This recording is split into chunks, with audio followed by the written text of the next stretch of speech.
My birth mother, Linda, 50s female, paid all my college debt off a few years ago.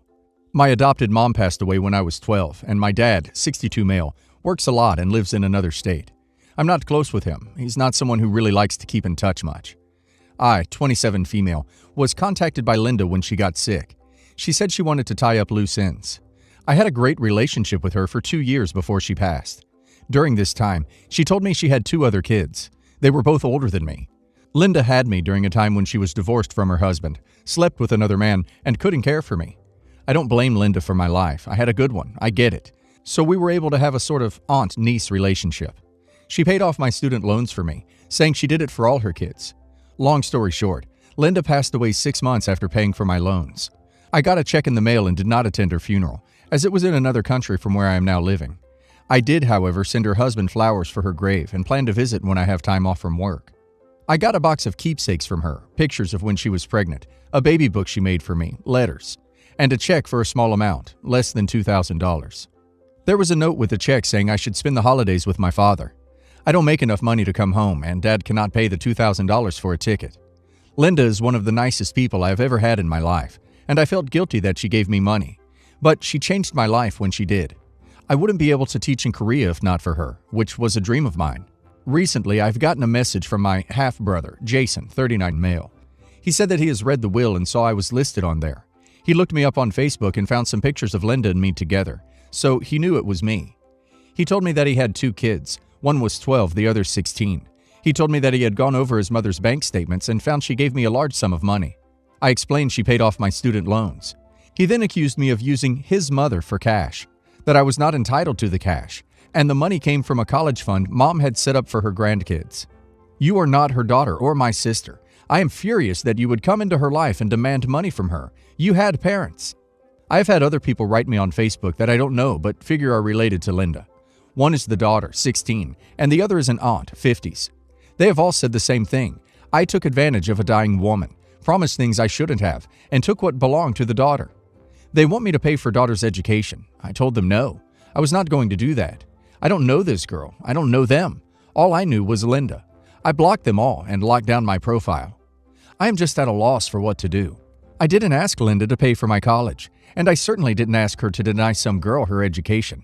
I am debt-free, living a good life, and now I feel like some girl got crapped on because of me. My birth family now thinks I am a manipulative brat, that I swooped in and took some poor sick lady's money.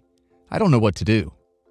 You did exactly the right thing. You told them you don't owe them anything and cut contact with them. Quite frankly, the fact that she didn't leave it for your half-brother, followed by his demands and the unsolicited calls from strangers berating you, makes me think it was probably intentional. You did nothing wrong. That money was Linda's to give as she wanted, and she did. If you're not his sister, why the hell would you be giving him money? Hoist by his own petard a bit, I think. Ignore them. Linda did exactly what she said she was going to do, paying for all her children's education. Maybe she had wanted to pay for her grandchildren too, but unfortunately she wasn't able to. That's in the past, and this guy isn't even your brother, apparently. Just some random rude beggar sending you nasty messages. Treat him like that. It's what he must want. You did the right thing. They are just even more greedy, and they are the ones taking advantage of their poor mother. They feel more entitled to the money because they've known her longer, but that doesn't mean those were her final wishes. I'm facing a situation and not sure how to handle it. In April of this year, my oldest niece, Dawn, 30, announced that she and her boyfriend would be getting married September 5th of this year. My niece asked me to please handle all centerpieces and any decor for the wedding, as well as being her maid of honor. I was thrilled and worked my butt off for 4 months. It was really hard work, but I pulled it off, and my niece was over the moon with how her wedding turned out. Dawn left all of the decor up to me, saying I could do what I wanted, and thankfully, she and everyone else at the wedding loved it. At the reception, my youngest niece, Leah, 18, decided that her oldest sister's wedding was the best time to tell everyone that she and her boyfriend are getting married on Halloween this year. I was busy and had heard her saying something, but didn't really think about it again until this afternoon. Dawn called, saying Leah had called her saying she had bought her wedding dress. Leah told Dawn that since Dawn makes cakes, she wants her to do her wedding cake, and she loved what I did for Dawn's wedding, so she wants me to do hers as well. While I'm glad to be the person she wants to decorate her wedding, this brings up a crapload of issues. Issue 1. 3 months ago, my mother, 60, and I booked a trip for out of town the weekend Leah has picked for her wedding. Call me selfish, but we have been really looking forward to this trip. Our lives have been kinda crazy, and the time away is really needed. Issue 2. I paid for all the crap I needed to make the centerpieces and to decorate for Dawn's wedding. I told her it would be my husband's and I's wedding gift to her. I paid for everything so she could have really nice stuff that I knew she couldn't afford on her own, and Dawn was over the moon. At that time, I had the money to do it. 2 weeks before Dawn's wedding, I moved into a new house, then got laid off the next day. So my money is tight. I have a family to help support. Leah told Dawn she has zero money for decorations and the cake, meaning she expects Dawn to make the wedding cake, pay for it, and pay me for decor and centerpieces. With Dawn and myself just paying for Dawn's wedding, we are all tapped out. She is also expecting my parents to pay for the food, since they just paid for the food at Dawn's wedding. Issue 3. Leah picked October 30th for the day of the wedding. We live in southern Indiana, and weather in the Midwest this time of year can be either rain or even snow. The location of the wedding is at my parents' farm, outside. There is nowhere to go if it rains or anything. It's all 100% outside. So I'm not going to lie. Leah is, and always has been, a huge a-hole. She thinks just because she says, "This is what I want," everyone should hop too. She can be really ducking difficult just because. Dawn asked Leah what kind of maid of honor dress she needed to look for, and Leah's answer was, whatever. She wants her wedding cake to be Nightmare Before Christmas themed, said her wedding color is navy blue, and doesn't have any thoughts about anything else. So she wants everyone to do everything, and come up with it all on our own. And with dealing with Leah, that means that even though she purposely didn't say what she wanted, what you give her will not be good enough or right, and she will throw a fit. It's the reason I had to stop buying her anything for Christmas and her birthday. Nothing was good enough, and she'd freak, so no more gifts. So my question, Reddit, is, how do I go about talking about all of these issues with Leah? I can't do what she wants. None of us can. While I do want to do for her what I did for Dawn, I'm just not in the place to do it again this soon. If I could talk her into moving the wedding to December and having it at her dad's giant building, I could do what she wants. No one would be in the rain or snow, and my mother and I won't be out of town. How do I tell her this without her turning it into me just trying to tell her what to do? The wedding is at your parents' farm when your mother won't be there. Yep. My niece didn't ask anybody anything. She just started telling everyone when she's getting married. I'm telling Leah Tuesday about the trip and everything I put in my post. I want her to actually listen and not think I'm being a jerk or don't care or something. Maybe your mom could say, listen, I don't feel comfortable having dozens of people at my house when I'm away on vacation. You may use my farm, but not on a weekend when I'm not there. You have to reschedule or find somewhere else. And then watch the whole thing implode while she can't find a venue this late in the game anyway. Update. Sunday night I called my mom and told her everything. I pointed out that we will be gone on the weekend Leah was wanting to get married on, and said that for once, I would be putting my foot down. We will be going on the trip. Mom laughed and said not to worry, and that Leah has lost her damn mind if she thinks any of us will pay for anything. I told her to call my dad before my sister had a chance to lie to him. My dad said the same thing as Mom and decided to call Leah's dad to find out what was going on. Leah's dad said he told Leah that since he just bought her a car and his business is getting ready to shut down for winter, he could not afford a wedding for her this year. He told her to put the wedding off till around May of next year, and that would be enough time. Leah lost her crap. Her dad said after a lot of screaming, she finally yelled, "I'll pay for it myself." And apparently in Leah's mind, that meant getting all of us to pay for it. My dad said he needed to tell Leah that not a single one of us will ever pay for her to get married, ever. And if she just absolutely has to, she can do it at the courthouse. Later that night, Leah's dad called my dad back and said he sat Leah down and demanded to know why she was pushing for a wedding so soon.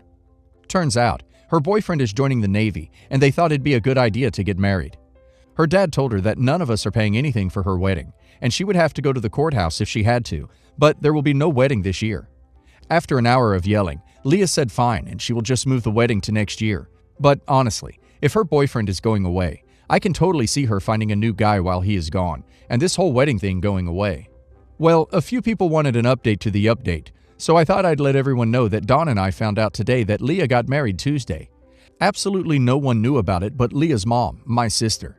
Dawn called her today to try to get her to talk Leah out of the whole marriage thing altogether. Dawn said to her mom that there's no way she could think it's a good idea for Leah to get married, and my sister replied, "Well, it's kinda too late for that." Dawn asked her mom what the hell that meant, and she said they snuck off Tuesday and got married at the courthouse. My sister tried to act like Leah had no choice since it's my fault none of us would pay for her wedding. Apparently, I somehow have the power to tell my parents not to pay for a wedding, and since I thought my trip was more important and refused to let my mom cancel, What was Leah supposed to do? Dawn went off on her mom and stuck up for me, but I couldn't care less if she is blaming me. I cut my sister out of my life 6 years ago, so anything she says means nothing in my life. Leah says they will have a real wedding next year, and Dawn told her mom that when she does have it, not to ask her for a cake or me to decorate. Dawn said we will not help in any way, and she told me she's gonna beat me if I help, but I told her not to worry about it. So yeah, that's that, I guess. Hope my sister can pay for the divorce. I, 34 female, found out from my brother, 40 male, that my sister, 45 female, has been talking crap about me. Everything from I am gaining weight, not really, to Ghost must have an eating disorder. She calls me stingy, greedy, and pathetic. She said my boyfriend left because I must be ugly naked and have no redeeming qualities. I have the best job in my whole family and was being nice about helping out my sister. She lost her husband 2 years ago, car crash, and has been in trouble financially. She got on her feet, I paid off some bills, and was paying for a private school for my niece, 11, and my nephew, 12. I live 2,000 miles away and cannot see my family very often. We talk on the phone and see one another every 4 years. My brother told me I should just stop trying with sister because she uses others. He stopped helping her out when she outed him as gay to our parents, when he was 35. I didn't know she was responsible for that. He sent me texts she sent him and Facebook messages. I asked her about them over Skype and she admits she said it, but it was a joke. The things she wrote were very hurtful, rude, and cruel. She then said I owe her because I had better opportunities as a kid. I told her I was done paying for anything and to never speak to me again. While it will hurt to not see my nibblings, I want nothing to do with my sister now. She has been nasty in the past, but I thought she grew up. I've made sure that any bills I was helping with no longer come out of my bank account, and I have called the school, letting them know my payments will stop soon, so they need to speak with my sister. I do not feel bad about taking the money from schooling because there are great free public schools in the area. Knowing she is the reason my parents no longer speak to my brother, and by association, me, I am bisexual, makes me kind of hate her. She called me such nasty names and said such terrible things, when I have done nothing but try to help her. She has been sending me crying texts about how her kids need to go to the private school and how she misses me. This was 2 weeks ago, and I am still not willing to speak to her. I feel she is using her children to make me feel bad, and I don't need that in my life. I am second doubting myself, though. I want to know what other people think and would like some words of wisdom. Am I doing the right thing? Am I handling this right? Do I need to have a more detailed conversation with my sister about her behavior? To get money, other people need to clean toilets or stand in front of a hot stove for 14 hours a day or have sex with gross old people. You didn't even have to be grateful. All you had to do to keep getting free money is not be nasty. You couldn't manage it. These are the consequences. Feel free to try one of the options above. Nope, nope, nope. You are definitely doing the right thing. You don't owe her anything. She sounds like a horrible, toxic person. She's 45? Jeez. She's not going to change. She's only crying to you now because you cut her off financially. Your brother is right. She's a user. You don't need that in your life.